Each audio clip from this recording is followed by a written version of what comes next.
partir du principe que c'est OK ou que c'est presque OK. Et donc, on va se servir de vos connaissances pour les retravailler en sixième, les réapprofondir, les réutiliser, parfois dans d'autres contextes. D'où l'importance de bien écouter en CM2, de bien faire les devoirs, de bien relire les leçons, de bien être organisé. Ça, c'est un point très important. Parce que si on oublie son cahier, on ne peut pas bien travailler. Et ça pose un problème. Moi, par exemple, en sixième, en histoire géo, je ne vous vois que 2 heures par semaine. Si sur ces 2 heures, il y a 1 heure où vous oubliez le cahier, ça va être compliqué pour travailler, non? Oui. Ici, ça vous est déjà arrivé à certains d'oublier les affaires? C'est un peu embêtant pour travailler. À la maison, il faut rattraper, il faut demander aux copains ce qu'il y a d'écrit, etc. Ça ne peut pas fonctionner. Donc, parfois, ça nous arrive à tous d'oublier, mais il faut le moins possible. Donc, pour ça, il faut être bien organisé. Et c'est ce qu'on vous dit, la sixième vous demandera plus d'autonomie. L'autonomie, ça veut dire être capable de faire quelque chose seul. Organiser le cartable, penser à bien regarder l'emploi du temps pour savoir les matières que l'on va avoir. En sixième, pour certains, vous aurez aussi les casiers. Vous les voyez, les casiers, parfois dans la cour là, du secondaire. En sixième, vous pourrez avoir un casier pour laisser certaines de vos affaires. Ça aussi, c'est une responsabilité. Ça veut dire qu'il faut faire attention. Ne pas laisser le cahier d'histoire alors que vous avez l'histoire dans le casier. Parce que là, vous me dites, madame, je peux aller au casier chercher le cahier? Et on perd 5 minutes, vous descendez, etc. Ça marche, il faut être efficace. On peut passer à la deuxième.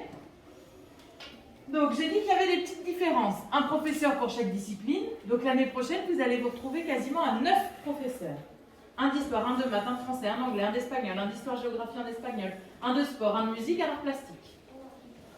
2 têtes, là, c'est ceux qui me viennent. J'en ai oublié. 2 sciences, etc. Ça marche? Un professeur, chaque discipline. OK? Alors, ça peut paraître impressionnant, mais vous allez voir. Au fil du temps, on s'y fait et on s'habitue. Ici, déjà, vous commencez à avoir des professeurs différents. Oui. Vous n'avez pas toujours Maria Ressous. Parfois, il y a quelqu'un d'autre qui vient. Oui, c'est espagnol Et anglais.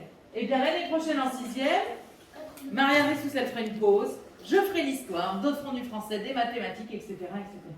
Ça marche?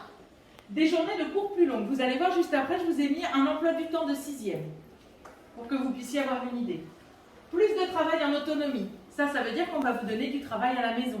On va vérifier que le travail à la maison, il est correctement fait. OK? Je reviens sur le travail à la maison et sur l'organisation.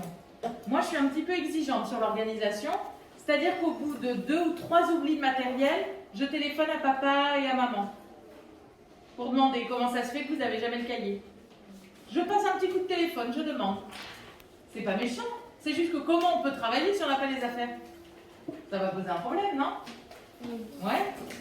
Ça vous est déjà arrivé d'oublier le cahier, c'est quand même très très embêtant. Donc ça c'est important. Les devoirs non faits, c'est pareil. Au mois de septembre, on est assez sympa, on est indulgent, on appelle ça. C'est-à-dire qu'on comprend, il y a la transition qui s'effectue, etc. À partir du mois d'octobre, au bout de 3 travails non faits, j'appelle les parents. Oui. De 1 à 10, il y a combien de travail à la maison? Ça dépend des matières. Dans la tienne. Dans la mienne, ça dépend des chapitres. Des fois, il n'y a pas de travail à faire à la maison. Des fois, il y en a un petit peu. Ça dépend des matières. OK? Vous pouvez avoir 4 exercices de maths, mais rien d'autre à faire. Ou 4 exercices de maths, des exercices d'anglais, des questions à répondre en histoire, etc. Ça marche? Mais pour ça, il faut être bien organisé. Ne pas faire les devoirs au dernier moment. Ne pas relire la leçon au dernier moment. Si vous avez l'évaluation le mercredi, vous n'allez pas l'apprendre le mardi. Vous allez la relire depuis le début, chaque jour où on l'a travaillé.